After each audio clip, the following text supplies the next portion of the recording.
యేసయ్య అతి శ్రేష్టమైనటువంటి నామంలో వేల్పూరు గ్రామస్తులైనటువంటి మీ అందరికీ కూడా ప్రత్యేకించి శుభాలు తెలియజేస్తూ ఉన్నాం. అలాగే నూతన సంవత్సర శుభాకాంక్షలు తెలియజేస్తూ ఉన్నాం. దేవుడు మంచివాడండి.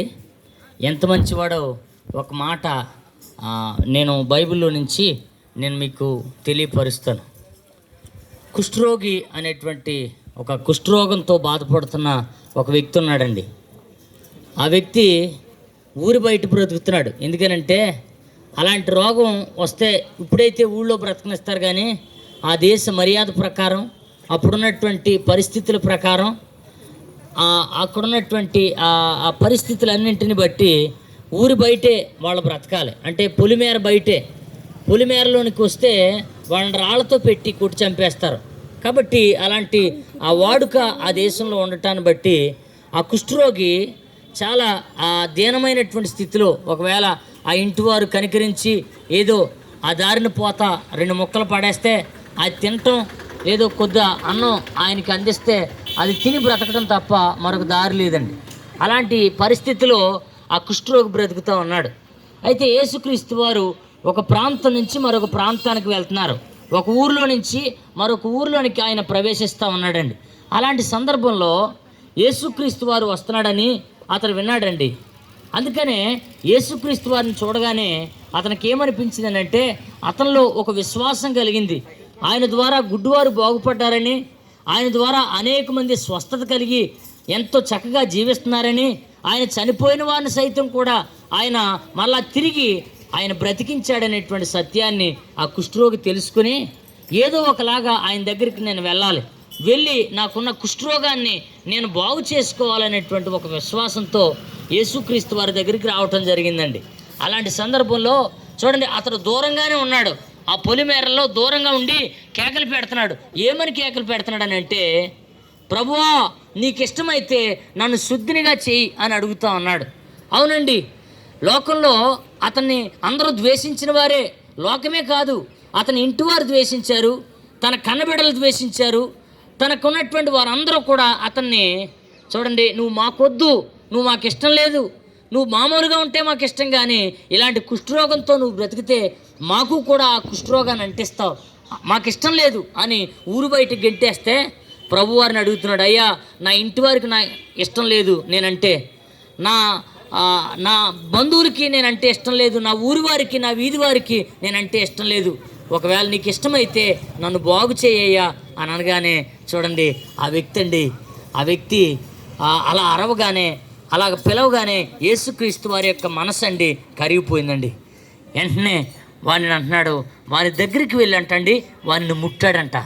ఏమండి, అప్పటి వరకు అతను ముట్టడానికి, అతని దగ్గరికి వెళ్ళటానికి సాహసించలేనటువంటి మనుషులు ఎంతోమంది ఉన్నారు. కానీ యేసుక్రీస్తు వారు అతని దగ్గరికి వెళ్ళారు, అతను ముట్టారు, అతన్ని శుద్ధిని కమ్మని అనగానే అతను బాగుపడిపోయాడండి. ఎంతో గొప్ప ఆశ్చర్యం ఆ పూట జరిగిందండి.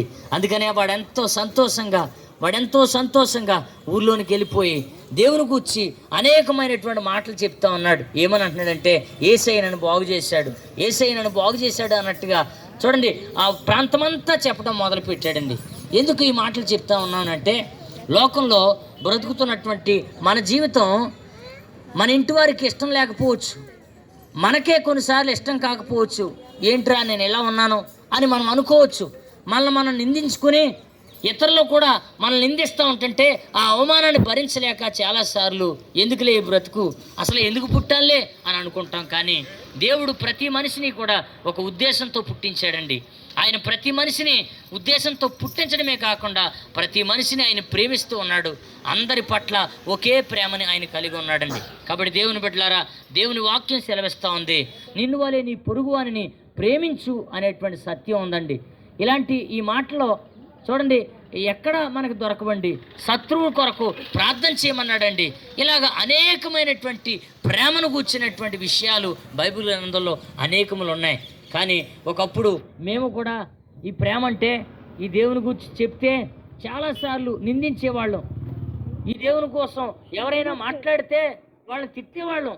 చాలాసార్లు బాధించడానికి ప్రయత్నం చేసేవాళ్ళం. కానీ నిజమైన సత్యాన్ని తెలుసుకున్న తర్వాత ఈ దేవుడు ఎంత ప్రేమమయుడు మేము ఎరిగిన తర్వాత మాకు అర్థమైంది.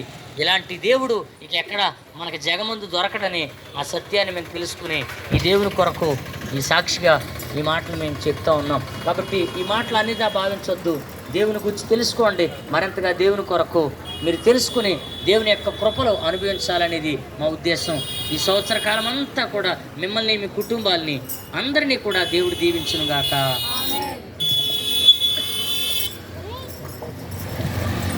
స్తోత్రం దయగలండి ప్రేంగల్ నా ప్రభా, నీ పాదాలు పొందనాలు నాయన. అవును దేవా, ఇదిగో చెప్పబడిన మాటలు నాయన ప్రభా, నాయన ఇదిగో నాయన ఇక్కడ ఉన్నవారు అందరూ కూడా నాయన ప్రభా గ్రహించుకుని నాయన ప్రభు యేసు ఎవరు ఏంటి ఇలాగా మీరు ప్రకటిస్తున్నారు ఏంటి అని నాయన ప్రభా ప్రతి ఒక్కరిలో ఆలోచన పెట్టండి నాయన ప్రభా. ఏది సత్యమో, ఏది నిజమో, ఏది నిత్య మార్గమో నాయన ప్రభా అయ్యా మేము తెలుసుకున్న రీతిగా ప్రతి ఒక్కరూ తెలుసుకుని అయ్యా ప్రభా ధనము వలన నాయన ప్రభా దేని వలన నాయన పాప విమోచన లేదని నాయన మేము తెలుసుకున్న రీతిలుగా మీరందరూ కూడా తెలుసుకుని ప్రభా నాయన ప్రతి ఒక్కరు కూడా పుణ్యలోకం చేరుకోవాలంటే యేసు మార్గం ఒకటే అని నాయన మేము నమ్మిన రీతిగా మీరందరూ నమ్మినట్లు సహాయం చేసి ఈ కృప ప్రతి ఒక్కరికి దయచేయమని యేసయ్య పరిశుద్ధ నామములో ఈ ప్రార్థన వేడుకుంటున్నాం మా పరమ తండ్రి. ఆమేన్.